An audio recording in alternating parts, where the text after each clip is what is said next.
Bismillahirrahmanirrahim. Assalamualaikum warahmatullahi wabarakatuh. Selamat pagi, selamat siang, selamat sore, dan selamat malam untuk rekan-rekan semuanya, kapanpun rekan-rekan menonton video ini. Dan juga untuk ibu dosen kami, Ibu Iing Sri Hardiningrum. Dan juga saya tidak lupa mengucapkan terima kasih kepada dosen kami yang terhormat, Ibu Iing Sri Hardiningrum SPDMM, yang telah memberikan kami kesempatan untuk menyampaikan presentasi kami yang berjudulkan Memahami Penarikan SDM. Sebelum kami menyampaikan presentasi kami tersebut, kami akan memperkenalkan diri. Yang pertama, saya akan memperkenalkan diri. Nama saya Leonardo Fernando. Yang kedua, Milka Mujinovita. Dan yang selanjutnya, Nur Aini Mahardika Adila. Kami adalah kelompok 2 di mata kuliah MSDM dan kami mendapatkan tema memahami penarikan SDM. Untuk kesempatan kali ini kami akan mempresentasikan tentang topik tersebut. Dan langsung saja tanpa berbelit-belit kami akan menyampaikan presentasi yang pertama ataupun tema yang pertama tentang pengertian SDM dan sumber penarikan SDM. Teman-teman sekalian, pengertian sumber daya manusia adalah individu yang bekerja sebagai penggerak suatu organisasi, baik institusi maupun perusahaan, dan berfungsi sebagai aset yang harus dilatih dan dikembangkan kemampuannya. Itu adalah pengertian SDM atau sumber daya manusia. Selanjutnya, SDM itu terbagi menjadi 2 pengertiannya. Yang pertama adalah pengertian SDM secara mikro, dan yang kedua pengertian SDM secara makro. Untuk pengertian SDM secara mikro yaitu individu yang bekerja dan menjadi anggota suatu perusahaan atau institusi, dan biasanya disebut sebagai pegawai, buruh, karyawan, pekerja, tenaga kerja, dan lain sebagainya. Untuk pengertian SDM secara makro yaitu penduduk suatu negara yang sudah memiliki atau yang sudah memasuki usia angkatan kerja, baik yang belum bekerja maupun yang sudah bekerja. Nah, kedua hal tersebut adalah pengertian SDM secara mikro dan makro. Untuk mendapatkan SDM, tentu saja suatu perusahaan akan melakukan rekrutmen. Nah, secara umum sumber rekrutmen dapat digolongkan ke dalam 2 jenis. Yang pertama sumber internal dan yang kedua sumber eksternal. Untuk metode rekrutmen dari internal, yang pertama ada job posting dan job bidding. Yang kedua ada referensi pegawai lama, dan yang ketiga ada rencana suksesi atau penggantian karyawan. Untuk rekrutmen eksternal dilakukan ketika hal-hal yang berikut ini terjadi. Yang pertama, jika perlu mengisi jabatan-jabatan atau entry level, maka perlu dilakukan rekrutmen secara eksternal. Yang kedua, memerlukan keahlian atau keterampilan yang belum dimiliki, jadi harus dilakukan rekrutmen eksternal. Dan yang terakhir, hal yang harus dilakukan ketika rekrutmen eksternal dibutuhkan yaitu memerlukan karyawan dengan latar belakang yang berbeda untuk mendapatkan ide-ide baru. Nah, teman-teman, saya akan menjelaskan tentang sumber dalam penarikan pegawai. Selanjutnya ada sumber dalam penarikan pegawai. Sumber dalam penarikan pegawai itu ada 2, yaitu sumber dari dalam perusahaan. Yang kedua, sumber dari luar perusahaan.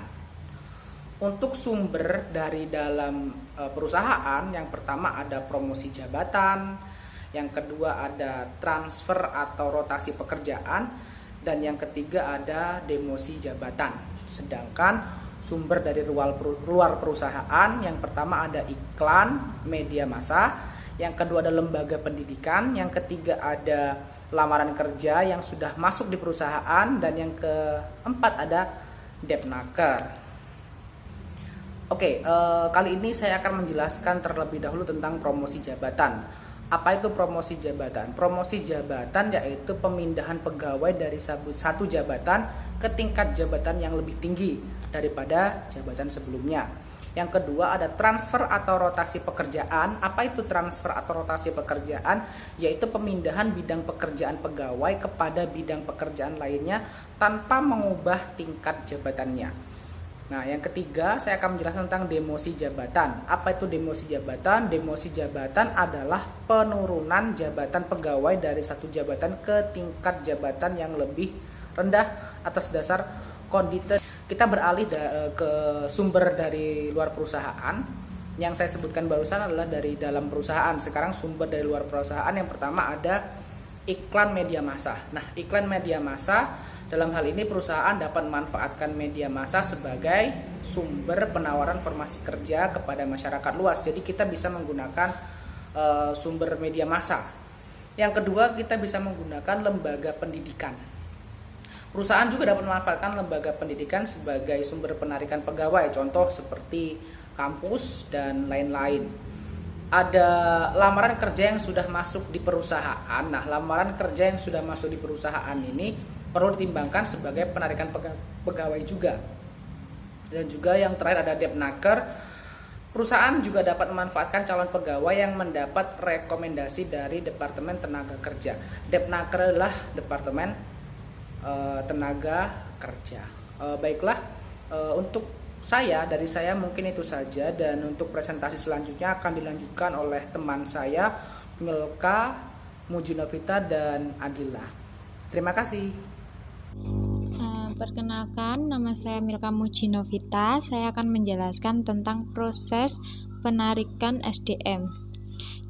Cara-cara yang biasanya dilakukan oleh perusahaan dalam merekrut karyawan adalah: yang pertama, merencanakan perekrutan untuk posisi yang dibutuhkan. Yang kedua, mengidentifikasi kebutuhan akan suatu posisi yang dibutuhkan. Yang ketiga, mempublikasikan lowongan.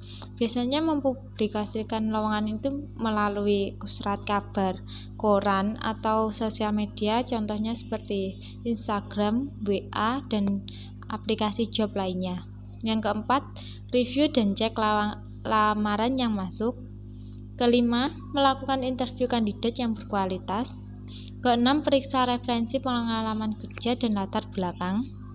Yang ketujuh, memilih kandidat yang paling berkualitas. Dan kedelapan, negosiasikan rincian gaji dan tanggal mulai bekerja karyawan tersebut. Ini adalah suatu proses yang biasa dilakukan oleh perusahaan untuk mencari pekerja baru.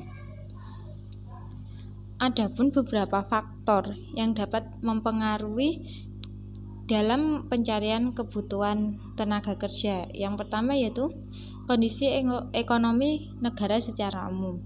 Jika kondisi ekonomi negara relatif sulit, maka biasanya akan terjadi oversupply atau calon pekerja jauh lebih besar dibanding jumlah permintaan. Jika hal ini terjadi, maka perusahaan akan lebih mudah mencari karyawan karena banyaknya pelamar yang akan melamar bekerja di perusahaan tersebut. Yang kedua yaitu ketersediaan tenaga kerja pada bidang yang dicari. Jika suatu perusahaan membutuhkan bidang pekerjaan yang sulit atau langka, maka akan sedikit pelamar yang akan melamar pekerjaan tersebut karena langkanya bidang yang dibutuhkan. Yang ketiga yaitu faktor reputasi perusahaan. Suatu perusahaan, jika dia ternama, maka pelamar yang akan melamar pekerjaan di perusahaan itu akan lebih banyak. Namun jika perusahaan kurang ternama atau populer, maka sedikit peminat pekerja yang akan bekerja di tempat tersebut. Contoh perusahaan yang ternama mungkin ada Astra atau Microsoft, atau perusahaan yang ternama yang seringkali muncul dalam sosial media itu akan berpengaruh ya. Kemudian ada dua sumber yang bisa kita lihat dalam pencarian SDM. Yang pertama yaitu sumber internal dan sumber eksternal. Di sini saya akan menjelaskan sumber internal. Sumber internal adalah karyawan yang akan mengisi lowongan kerja diambil dari dalam perusahaan tersebut, yaitu dengan cara memutasikan atau pemindahan karyawan yang memenuhi spesifikasi pekerjaan jabatan tersebut. Biasanya sumber internal ini dari karyawan yang sudah lama bekerja di situ, maka dia akan dipromosikan ke jabatan yang lebih tinggi. Jadi perusahaan tidak akan mencari karyawan dari luar, tapi dia akan mempromosikan karyawan dari perusahaan tersebut. Kemudian ada beberapa kelebihan dan kekurangan dari sumber internal ini. Namun kelebihan lebih banyak daripada kekurangan dalam penjelasan ini. Kelebihannya yaitu pertama, meningkatkan moral kerja dan kedisiplinan karyawan karena ada kesempatan promosi. Yang kedua, perilaku dan loyalitas karyawan semakin besar terhadap perusahaan. Ketiga, biaya perekrutan relatif kecil karena tidak perlu memasang iklan. Keempat, waktu perekrutan relatif singkat. Yang kelima, orientasi dan induksi tidak diperlukan lagi. Keenam, kestabilan karyawan semakin baik sistem kerja baru dalam perusahaan.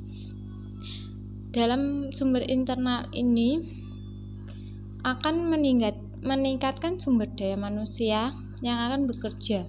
Jadi perusahaan seringkali jika mereka sangat membutuhkan, mereka lebih baik mengambil dari sumber internal ini karena mereka sangat membutuhkan dan itu mendesak. Namun beberapa kelemahan yaitu kewibawaan karyawan yang dipromosikan itu kurang.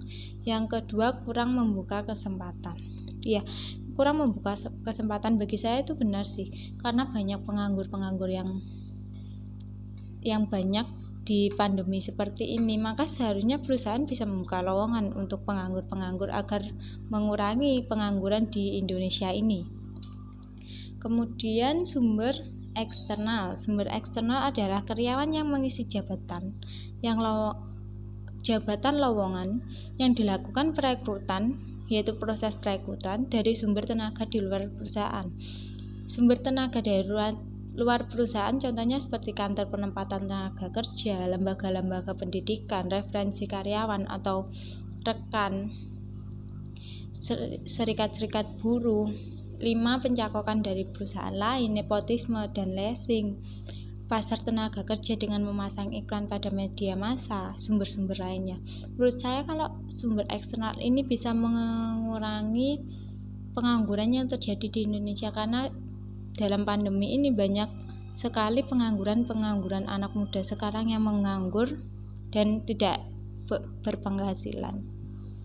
Baik, terima kasih. Untuk materi selanjutnya akan dilanjutkan oleh teman saya Mbak Adila. Terima kasih. Mardika Adila, nomor NPM 20130210280. Saya akan melanjutkan presentasinya. Adapun kebaikan dan kelemahan sumber eksternal. Yang pertama kita akan membahas kebaikan sumber eksternal. Adanya kewibawaan pejabat yang relatif baik, kemudian kemungkinan membawa sistem kerja baru yang lebih baik. Kemudian adanya kelemahan sumber eksternal, itu terdiri dari karyawan lama akan cenderung turun karena tidak ada kesempatan untuk promosi. Kemudian yang kedua, adanya biaya perekrutan yang besar karena iklan dan seleksi. Kemudian yang ketiga, adanya waktu perekrutan relatif lama. 4. Orientasi dan induksi harus dilakukan. Kemudian yang kelima, turnover cenderung akan meningkat. Kemudian yang keenam, perilaku dan loyalitasnya belum diketahui. Secara detail, sumber eksternal bisa dilakukan dengan cara yang pertama, kita bisa melalui surat kabar, majalah, radio, atau internet. Kemudian yang kedua, melakukan rekrutmen di kampus-kampus. Kemudian melalui agen rekrutmen. Saluran penarikan SDM sendiri dan evaluasi penarikan SDM itu terdiri dari yang pertama adalah walks in, datangnya sendiri pelamar langsung kepada organisasi atau perusahaan yang melakukan perekrutan. Kemudian adanya pengiklanan seperti media yang baik melalui audio seperti radio dan lainnya yang bersifat virtual seperti surat kabar, majalah, selebaran yang ditempel.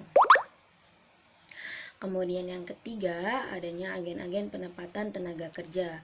Penarikan tenaga kerja dapat dilakukan oleh agen-agen penempatan tenaga kerja, baik pemerintah atau Depnaker maupun swasta.